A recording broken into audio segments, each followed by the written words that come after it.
All right. It is December in 2020. I've been going through my old hard drive and I found some photos and videos, and I figured I want to make a video about my Eagle Scout project. So, what you're looking at right now, what this picture is it was taken right after my Eagle Scout Board of Review in August of 2014. And that's my dad on the left, and that's my Scoutmaster on the right. Um, the journey towards becoming an Eagle Scout, specifically about my Eagle Scout project, for me started around 2011 actually, since I was a Life Scout for a long time. So I was a Life Scout since pretty much right before, I think it was right before my 11th birthday actually, or right before my 12th birthday. And then I was just a Life Scout like all throughout high school, and just wasn't moving fast enough towards completing my Eagle Scout project. As many scouts experience. Luckily for me, the cutoff for becoming an Eagle Scout is age 18. For me, that actually happened after I graduated from high school. So I graduated high school when I was 17. So I had a little bit of time that summer right after I graduated to complete my board of review and go through all the approvals and all of that. So this is a photo taken from that summer.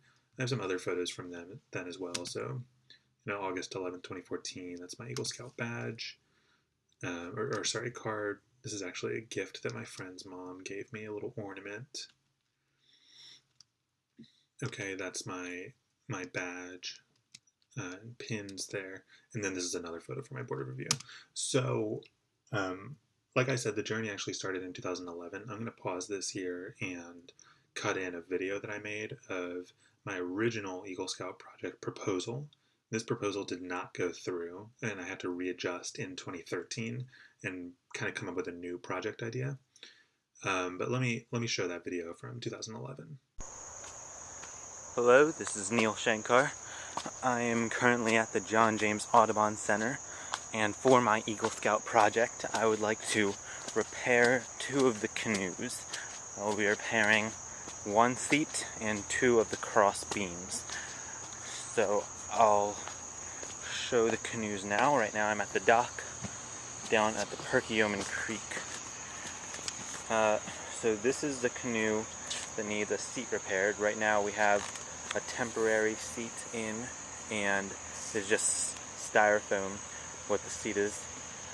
And there we have one of the cross beams, but if you look at one of the good canoes, it has two cross beams, and there's the hole where it should be put in, and there's one cross beam. And for the other canoe, it is missing a cross beam as well. All right. So to give a little bit of background on that summer, in the summer in 2011, I was volunteering at the John James Audubon Center at Mill Grove, which is a historic site. It's a big nature preserve and bird sanctuary, and just overall a beautiful public space and public park. Okay, and here's some photos of Mill Grove. So I was volunteering there all summer, doing canoeing and helping out with the YMCA camp that was run there. And so I made that proposal about fixing up the canoes. Okay, when I showed my scoutmaster and when I showed some of the leaders of my troop, which was Troop 267, it was actually rejected. So some of the feedback that I got was it wasn't large enough in scope for an Eagle Scout project. It wasn't serving enough of the community. They wanted more of a community impact. Um, yeah, large enough in scope, not serving enough of the community, and they wanted something that was more lasting. Okay, so like more of a permanent mark on the community. So fixing up canoes, it just didn't seem large enough to them. And I was disappointed because I thought it was a good idea for a project. And then, like I said, got busy with high school and just everything else, other interests.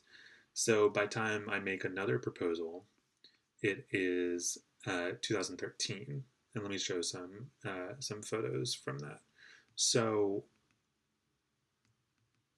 this might actually be a good one. So what you're looking at here are tree tags.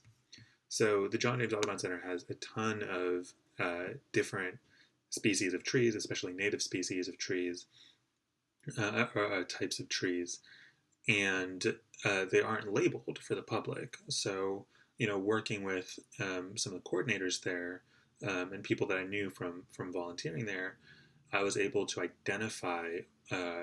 I think we were shooting for identifying 20. I'm pretty sure I tagged 24 at the end of the day. identifying 24 different types of trees, and then creating these really nice, high quality, like sort of weatherproof, lasting tree tags and installing them on all the trees so that when people are walking through the park and when people are visiting Millgrove, this historic site, this historic nature center, there's a bit of an educational impact. They can see the different types of trees and so on and so forth. So how this sort of came to be is after coming up with this idea and after making the proposal, which was approved to my scoutmaster, and here's some photos. These are a bit small of the actual installed tree tags, and I have some more photos of that.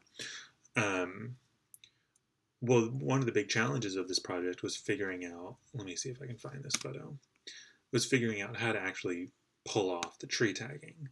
Okay, so one thing that the coordinators that I was working with at Mill Grove did was they connected me with different arboretums in Pennsylvania and in the area that also deal with tree tagging and plant tagging. So this was one arboretum that was run by the Willowwood Foundation. I had emailed them and they were so helpful. They were super nice, just really willing to go out of their way. And they actually sent me this sample tag, okay, of a tag that they would use to label some of their plants and some of their trees, and it has this wire attached. So this is when the project sort of became real. If it went from an idea to something that was actually tangible. So we didn't actually use this company that they used. We went with another company that I found online that has a similar type of copper tree tag, and one with it's not punched out letters like this. It's printed on. But this was sort of the impetus for getting these nice, reflective, weatherproof copper tags that we would be able to install in the trees and that would really last over time. I was really trying to think about how to make a lasting impact with this project, especially based on the feedback that I got on the first proposal. Okay, so day of, we received all of these tags. We drilled holes in them so that we could install them. And here's just one that we did as a sample, as a test. So it goes common name and scientific name here. Here's tons of photos of how it catches the light, plaquemaker.com, and then here are the 24 trees that we identified. Okay, and these are all on like sort of the core, like the main area, and so I had walked around and found all these trees and labeled them and all that. So then on the day of, here are some higher quality photos of actually installing them. So we got these stainless steel screws. We drilled them into the trees, and then one thing that one of the troop leaders had a great idea for and helped me identify was when the trees grow, they're going to push into these tags a little bit. So we didn't drill them in all the way. Okay, and here's one where we might have stripped it too much. That looks quite stripped, but we tried not to strip the screws so that they could be backed out over time as the trees grew. Okay, and I'll show some recent photos of a trip I made this week just to show that, over time, I think we did a pretty good job of that. So we went around, we tagged all these trees, and, even at a distance, you can see that the tags really stand out. Okay, and especially as they catch the light, you can see them from all over the park. Okay, so here's another good example of, you can see we didn't push it all the way into the park.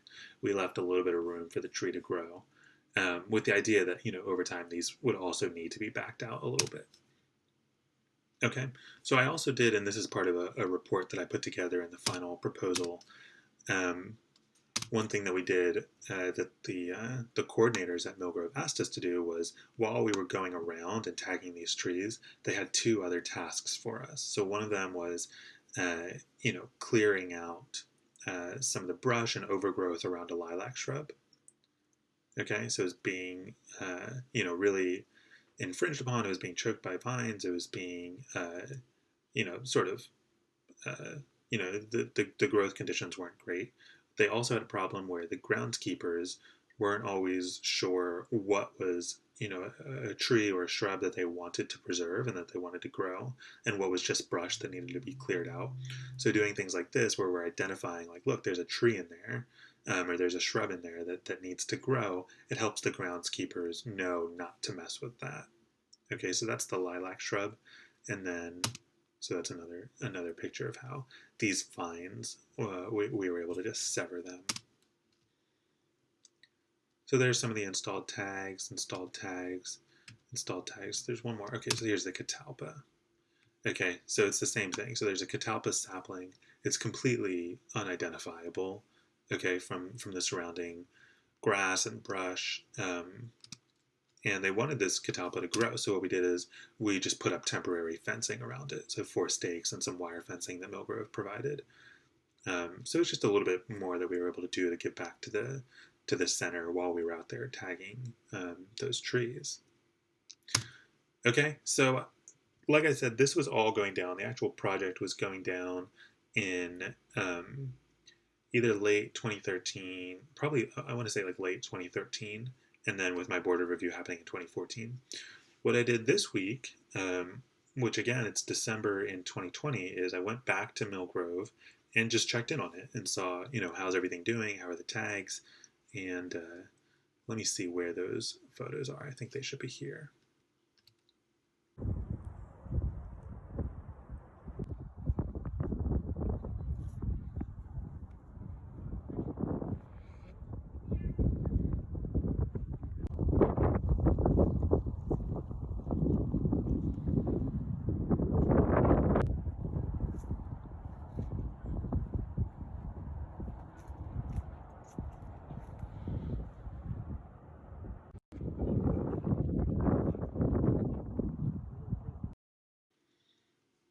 Okay, so what that shows is, and I was pretty happy to see this, is that several years later, so over 6 years later, probably more like 7 years later, these tags are all still in pretty good shape. Okay, they're identifiable from a distance. You can see how they're still catching the light. The reflective coating hasn't worn off or anything like that. Some of them are being sort of pushed by the growth of the trees as we anticipated and needed to be backed out a little bit more. So as I was walking around and checking on all these, I brought a screwdriver and I just backed some of these tags out. And that's something that the center can continue doing as well. Millgrove staff and coordinators can do. Um, some of the tags are bent because they weren't backed out enough. So that's definitely something that could have been anticipated, or it's something that we sort of predicted, is that the tree growth would push on the tags. But aside from backing the tags out and just making sure that they're straight and not getting bent, I would say overall this is a successful project. I mean, I'm really happy to, even as we were walking around, as a distance, you can just scan the horizon and go, oh, there's one of the tree tags. And you can walk up and see what kind of tree it is, and overall, it's really nice to see. And I think that, again, going back to that feedback that I got and going back to the original project proposal of my Scoutmaster wanting me to work on something that was lasting, or that made sort of a more permanent, more visible contribution to the community, I would say this does that. So really happy with the results.